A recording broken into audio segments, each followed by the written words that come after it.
Bu dorilarni qo'llashdan oldin albatta mutaxassis bilan maslahatlashishni unutmang, chunki har bir dori vositasini o'ziga yarasha nojo'ya ta'sirlari bo'lishi mumkin. Bu dori vositasi shunchaki bor, bu ichiladigan narsa emas, o'ziga yarasha risk faktorlari ham bor. Albatta mutaxassis bilan maslahatlashing. Bu videoni qandli diabet, ya'ni saharni diabeti bor insonlar ko'rish kerak. Atrofimizda juda ko'p insonlarni qandli diabetdan aziyat chekayotganligini ko'ramiz. Xo'p, qandli diabetning o'ta bir necha har xil asoratlari mavjud bo'lib, eng ko'p uchradigani bu diabetik polineuropatiya. Bu nima degani? Ko'plab nervlarining bu saharni diabet ta'sirida zararlanishi tushuniladi. Ko'pincha qandli diabeti bor insonlar kechqurun oyoqlarim qaqshaydi, oyoqlarimda chumoli o'rmalaganday bo'ladi. Shu bilan birgalikda kundan kunga zreniya, ya'ni ko'rishim pasayib ketishni boshlagan. Oyoq qo'llarimning uchida holsizlik bor, uvishishlik bor. Kechasi bilan qaqshab chiqib uyqu bermaydi. Kechalari oyoqlarim muzlaydi kabi belgilarni ko'ramiz. Xo'p, qandli diabet kasalligida bu holat nimadan keyin kelib chiqadi va bu kasallikni davolamasa qanday o'ta jiddiy asoratlari mavjud? Xo'p, siz bilan doktor Alimov, aqlli insonlar uchun bu doktor Alimov kanaldasiz. Videoni oxirigacha ko'rishni maslahat beraman. Xo'p, qandli diabet bo'ldi. Qandli diabetni oddiy tilda tushuntiraman. Qandli diabet degani buni hujayrada tasavvur qiladigan bo'lsak, har bir hujayra uchun oziqa kerak bo'ladi. Ya'ni bitta hujayra yashash uchun, normal funksiya bajarish uchun tashqaridan oziqa kirish kerak. Qandli diabetda bu insulin moddasi bu transport, ya'ni odam yeganda, ichganda unda hosil bo'lgan glyukoza, oziqa moddani hujayraga ushib olib, kirgazib beruvchi transport vositasi. Qandli diabetda aynan o'sha insulin yetishmagandan keyin hujayralarga oziqa yetmagandan keyin qonda lekin shakar miqdori o'ta yuqori, glyukoza ko'p, lekin hujayra ichiga kira olmaydi hujayra ichiga. Natijada organizmda o'zini zaxira yog' hujayralarini, boshqa uglevod zaxiralarini parchalab ishlatishga kiritadi. Aynan shu holatdan boshlab bu surunkali davom etadigan bo'lsa, yuqoridagi videoni boshida aytib o'tganimizdek, bu diabetik polineuropatiya holatiga olib keladi. Bu holat yuzaga kelishining 3 ta asosiy sababi mavjud. Birinchisi bu qonda shakar miqdori ko'paygandan keyin bu shakar miqdorining nerv hujayralariga toksik ta'siri. Bunda ko'pincha shakar chala parchalanish hosil bo'lgandan keyin sorbitolga aylanadi. Sorbitol esa nervni obolochkasini, ustidagi qavatini yemirishni boshlaydi. Bu birinchi sabab.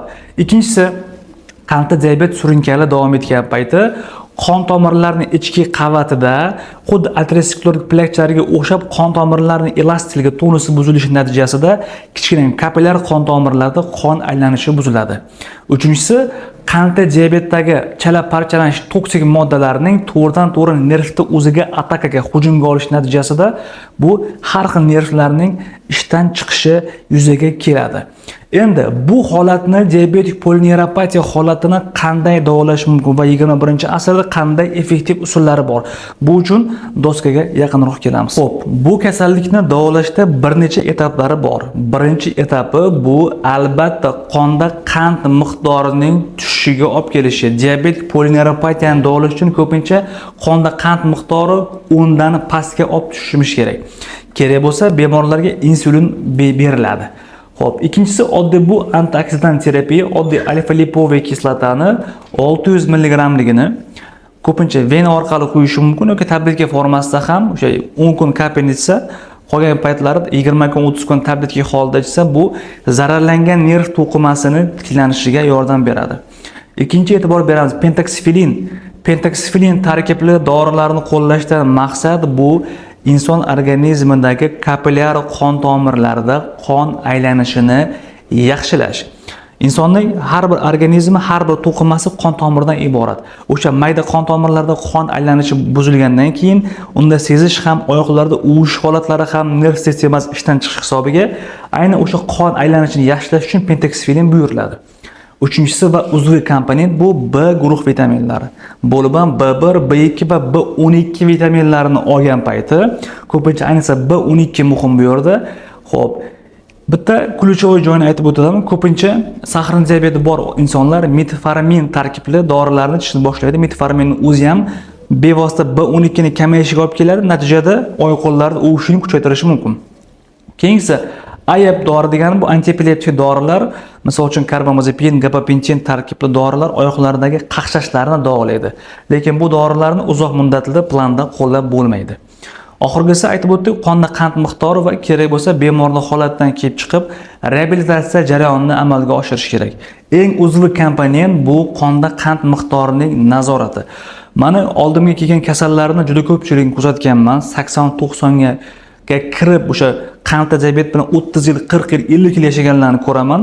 Ularni asosiy bitta kalit joyi bor. Qanday bu natijaga erishdingiz degan paytim, birinchi o'rinda dieta, qonda qand miqdorining to'g'rilanishi, doimiy sport bilan shug'ullanish va albatta diabetik polineuropatiyani oldini olish bo'lgan.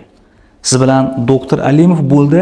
Agar sizda qandli diabet va uning asoratlari, diabetik polineuropatiya bilan bog'liq videoni boshidagi shikoyatlar bo'ladigan bo'lsa, kechiktirmasdan nevropatolog shifokoriga murojaat qiling yoki quyidagi pastdagi raqamlar orqali qabulga yozdirib qo'ysangiz bo'ladi. Siz bilan doktor Alimov bo'ldi.